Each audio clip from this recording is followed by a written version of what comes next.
கரூர் மாவட்டம் ராமேஸ்வரப்பட்டியில் உள்ள திமுக முன்னாள் அமைச்சர் வி. செந்தில் பாலாஜியின் வீடு உள்ளிட்ட பல்வேறு இடங்களில் இன்று காலை முதல் லஞ்ச ஒழிப்புத்துறை அதிகாரிகள் திடீர் சோதனையில் ஈடுபட்டுள்ளனர்.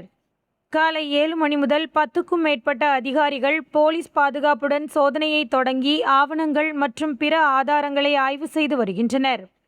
இந்த சோதனை செந்தில் பாலாஜியின் ராமேஸ்வரப்பட்டி இல்லம் மட்டுமல்லாமல் மண்மங்கலம் அருகே உள்ள அவரது பூர்வீக வீடு, உதவியாளர் சுப்பிரமணி வீடு, திமுக நிர்வாகி பாஸ்கரன் வீடு மற்றும் கோதை நகர் பகுதியில் உள்ள கார்த்தி, ரமேஷ் ஆகியோரின் வீடுகள் என மொத்தம் 5 இடங்களில் ஒரே நேரத்தில் நடைபெற்று வருகிறது.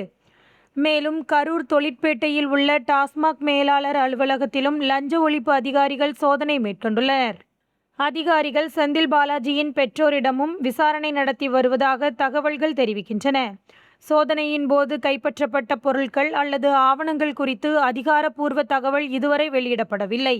இது திமுக அரசியல் வட்டாரத்தில் பெரும் பரபரப்பை ஏற்படுத்தியுள்ளது.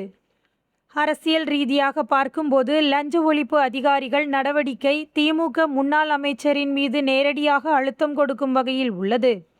சோதனை தொடர்ந்து நடைபெற்று வருவதால் இறுதியில் எந்த ஆவணங்கள் கைப்பற்றப்பட்டன, எந்த குற்றச்சாட்டுகள் உறுதிப்படுத்தப்படுகின்றன என்பதுதான் முக்கியமாகும் என்பது குறிப்பிடத்தக்கது.